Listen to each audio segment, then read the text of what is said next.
에베소 5장 16절 세월을 아끼라 때가 악하니라. 원시 시대에는 시간 개념이 해 뜨는 시간과 해 지는 시간, 그러니까 낮과 밤이라는 두 가지밖에 없었습니다.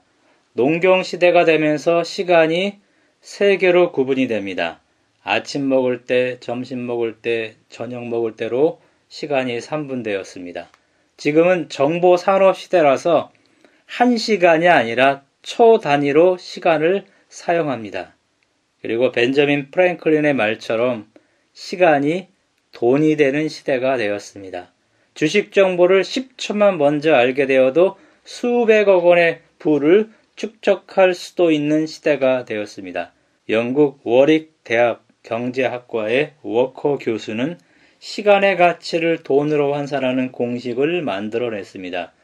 우리는 그의 공식이 아니더라도 누구나 시간의 소중함과 그 가치를 알고 있습니다. 바울은 세월을 아끼라고 말합니다. 우리는 타임머신을 타고 자신의 과거로 돌아가거나 미래로 갈 수 없습니다. 동화에 나오는 이야기처럼 어떤 샘물을 마시고 젊어질 수도 없습니다. 내 의지와는 상관없이 지구가 자전거 공전을 하면서 시간은 흘러갑니다. 성경도 세월의 빠름을 묘사합니다. 성경은 시간을 아침 이슬, 아침 안개, 지나가는 그림자, 잠깐의 수면, 아침에 피었다가 저녁에 베이는 풀에 빗대어서 설명을 하고 있습니다. 시간을 아끼라 라는 이 구절에서 아끼라 라는 헬라어 단어가 오늘 본문과 골로새 4장 5절에서는 시간을 최대한 이용하라 라는 의미입니다. 세월을 아끼라 라는 이 구절을 공동 번역은 여러분에게 주어진 기회를 잘 살리십시오 라고 번역을 했고요. NIV는 최선의 기회를 만들어라 라고 번역을 했습니다. 포수가 목표물을 정확히 쏘는 것처럼 기회를 자기의 것으로 유익하게 쟁취하라는 것입니다. 장사꾼이 물건을 사서 이익을 남기고 팔듯이 손해보지 않는 생활로 수익을 올리라라는 의미입니다. 이 단어가 갈라디아 3장 12절과 4장 5절에서는 구속하다, 속량하다 등의 뜻으로 사용이 되었습니다. 값을 지불하고 시간을 사라는 것입니다. 난회주에도 이런 표현이 나옵니다. 어거스틴은 이렇게 말했습니다. 우리가 시간을 속량하는 방법은 세상적인 모든 방해와 향락을 내어주고 시간을 사들이는 것이라는 말을 했습니다. 에녹은 300년간 하나님과 동행하면서 시간을 매수했습니다. 노아는 죄악이 관영한 때에 하나님과 동행하면서 방주를 지음으로 시간을 매수했다고 창세기 6장 9절에 나옵니다. 스위스의 한 노인이 80세를 맞게 되었습니다. 노인은 자신이 살아온 인생을 돌이켜보면서 시간을 양으로 계산한 통계를 만들어 세상에 내어놓았는데요. 그의 80년은 대개 이렇게 소비가 되고 있었습니다. 그는 26년 동안 잠을 잤습니다. 21년은 노동에 바쳐졌습니다. 6년이라는 세월을 밥 먹는 데 사용했습니다. 다른 사람이 약속을 지키지 않아서 기다린 기간이 5년이었습니다. 또 다른 5년을 불안스럽게 혼자 낭비해버렸습니다. 수염을 깎고 세면을 하는 것에 228일을 보냈습니다. 아이들과 노는 곳에는 26일을 썼습니다. 넥타이를 매는데 18일을 사용했고 담뱃불을 붙이는 일에는 12일이 소모되었다고 합니다. 그가 마음속에 행복을 누렸던 가장 기쁜 시간을 찾아내고 또 이렇게 찾아내 보았을 때 그것은 대략 46시간에 불과하다는 것을 알게 되었다는 것입니다. 가장 행복한 시간은 에녹과 노아처럼 하나님과 동행하는 시간일 것입니다. 우리는 기도와 성경 연구와 믿음으로 하나님과 동행할 수 있습니다. 에녹은 365세 중에서 300년을 하나님과 동행했습니다. 에녹은 시간을 가장 잘 사용한 사람입니다. 가장 행복한 사람이 에녹일 것입니다. 말씀을 지키며 사는 것이 가장 행복한 시간이겠죠? 예수님이 준 대사명, 마태복음 28장 19절 20절에 나옵니다. 이 대사명의 결국은 가르쳐 지키게 하라라는 명령입니다. 말씀을 지키지 않으면 모래 위에 지은 집처럼 결국 무너진다고 마태복음 7장 26절에 말합니다. 나의 계명을 가지고 지키는 자라야 나를 사랑하는 자니. 요한복음 14장 21절. 예수님을 낳아서 키운 사람보다 하나님의 말씀을 듣고 지키는 자가 복이 있다고 누가복음 11장 28절에 말합니다. 이 구절을 현대인의 성경은 이렇게 번역합니다. 하나님의 말씀을 듣고 실천하는 사람이 더욱 행복하다. 성공이나 재물이나 업적이나 인간관계나 가족 혹은 건강 이런 것들보다 하나님의 말씀을 듣고 지키는 사람이 더 행복하다고 말하는 것입니다. 하나님의 말씀을 지킨다는 것은 그가 하나님을 사랑한다라는 뜻이죠. 예수님이 세상 끝날까지 우리와 함께 있을 것이다 라고 마태복음 28장 20절에 약속하셨습니다. 그 예수님과 동행하고 그 예수님을 사랑하고 다른 말로 그분의 말씀을 지키는 것, 이것이 행복입니다. 에베소서 문맥에서 살펴보면요, 성령으로 충만함을 받고 에베소 5장 18절이죠. 그 다음에 19절부터 21절 혹은 19절부터 6장 9절의 삶을 살아가는 것이 행복입니다. 이것이 바로 세월을 아끼는 삶을 살아가는 것입니다. 세상 일들이 불공평해 보일지라도 시간만은 공평합니다.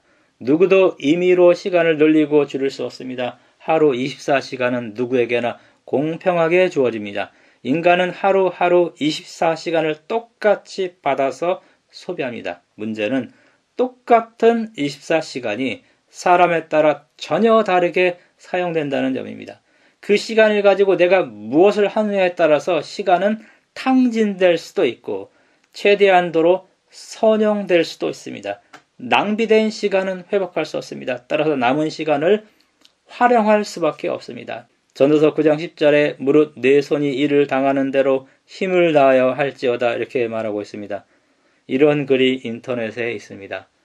매일 아침 당신에게 86,400원을 입금해주는 은행이 있습니다. 그러나 그 계좌는 당일이 지나면 잔액이 남지 않습니다.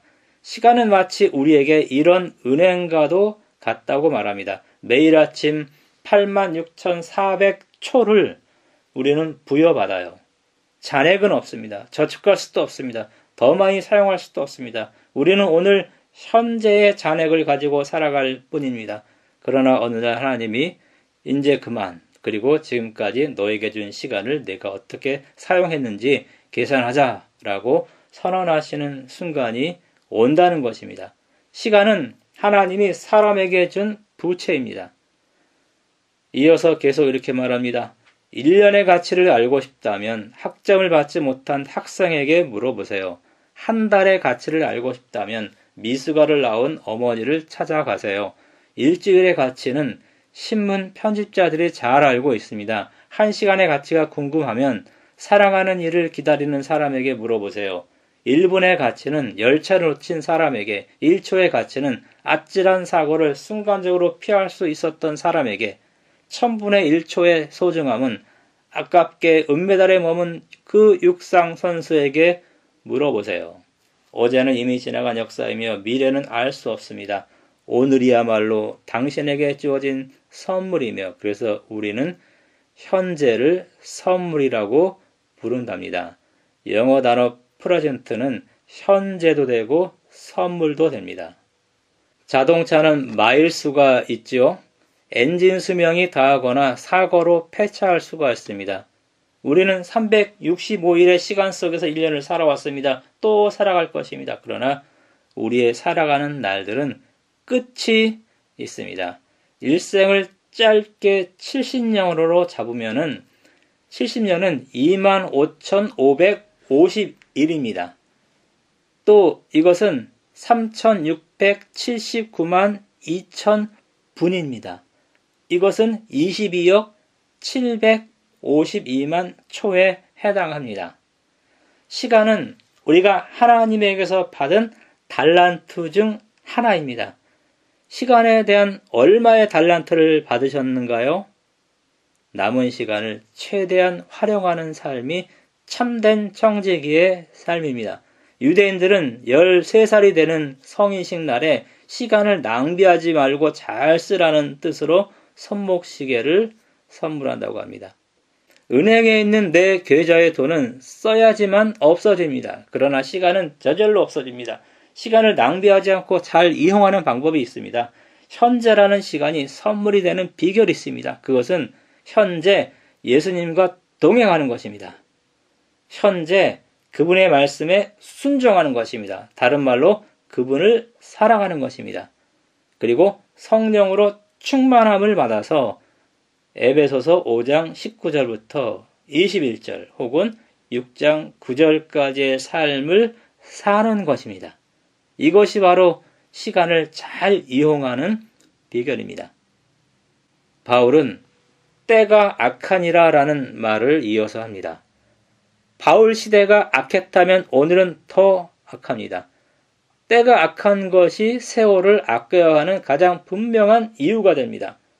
때가 악하다는 것은 세상의 마지막이 가까웠다는 징조입니다. 바울은 종말론적인 신앙을 가지고 하나님 나라를 위하여 준비하는 것이 세월을 아끼는 것임을 여기서 말하고 있는 것입니다.